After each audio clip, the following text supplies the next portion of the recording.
శ్రీ కనకదార స్తోత్రం ప్రారంభం. అంగం హరే పులకభూషణమాశ్రయంతి భృంగాంగనేవ ముకులాభరణం తమాలం అంగీకృతా కిల విభూతిరపాంగలీలా మాంగళ్యదాస్తు మమ మంగళదేవతాయా ముగ్ధా ముహుర్విదదతి వదనే మురారే ప్రేమద్రపాప్రనిహితాని గతాగతాని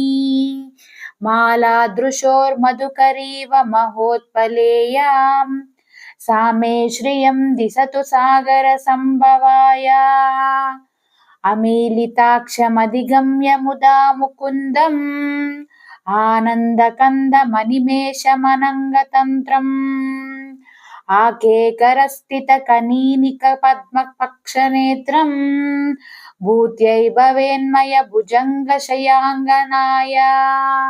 बाह्वन्तरे मधुजितश्रितकौस्तुभेया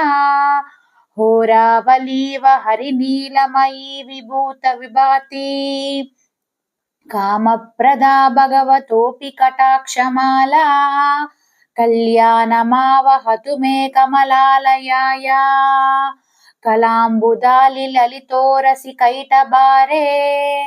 धाराधरे स्फुरति या तटिदङ्गनेवा मातुः समस्तजगतां महनीयमूर्ति भद्राणि मे दिशतु भार्गवनन्दनाय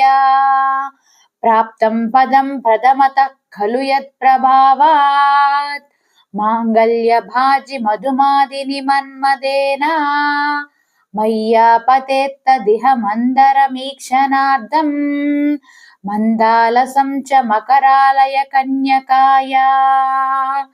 विश्वामरेन्द्र पदविभ्रमधानदक्षम् आनन्दहेतुरधिकं मुरविद्विषोऽपि ईशन्निषीदतु मयि क्षणमीक्षणार्धम् इन्दीवरोदर सहोदरमिन्दिराया इष्टाविशिष्टमतयोऽपि यया दयाद्रा दृष्ट्या त्रिविष्टपपदं सुलभं लभन्ते दृष्टिप्रहुष्टकमलोदरदीप्तिरिष्टां पुष्टिं कृषीष्ट मम पुष्करविष्टराया दद्याद्धयानुपवनो द्रविणाम्बुदारा मस्मिन्न किञ्चन विहङ्गशिशौ विषण्णे दुष्कर्मधर्ममपनीय चिराय दूरं नारायण प्रणयिनी नयनाम्बुवाहा गीर्देवतेति गरुडध्वज सुन्दरीति शाकाम्बरीति शशिशेखरवल्लभेति सृष्टिस्थितिप्रलयकेलीषु संस्थितायै तस्यै नमस्त्रिभुवनैकगुरोस्तरुण्यै श्रुत्यै नमोऽस्तु शुभकर्मफलप्रसूत्यै तद्यै नमोऽस्तु रमणीयगुणार्णवायै शक्त्यै नमोऽस्तु शतपत्रनिकेतनायै पुष्ट्यै नमोऽस्तु पुरुषोत्तमवल्लभायै नमोऽस्तु नालीकनिभाननायै नमोऽस्तु दुग्धोदति जन्मभूम्यै नमोऽस्तु सोमामृतसोदरायै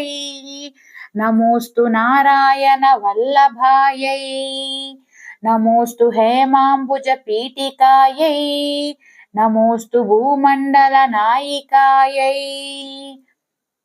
नमोऽस्तु देवादिदयापरायै नमोऽस्तु चार्जयुधावल्लभायै नमोऽस्तु देव्यै भृगुनन्दनायै नमोऽस्तु विष्णोर्नुरसिस्थितायै नमोऽस्तु लक्ष्मै कमलालयायै नमोऽस्तु दामोदरवल्लभायै नमोऽस्तु कान्त्यै कमलेक्षणायै नमोऽस्तु भूत्यै भुवनप्रसूत्यै नमोऽस्तु देवादिभिरर्चितायै नमोऽस्तु नन्दात्मजवल्लभायै सम्पत्कराणि सकलेन्द्रियनन्दनानि साम्राज्यदानविभवानि सरोरुहाक्षी त्वद्वन्दनानि दुरुतोद्धरणोद्यतानि మామేవ మాతరనిశం కలయంతు నాస్యై యత్కటాక్ష సముపాసనా విధి సేవకస్య సకలార్థ సంపదా సంతనోతి వచనాంగ మానసై త్వాం మురారి హృదయేశ్వరీం భజే సరసిజ నిలయే సరోజహస్తే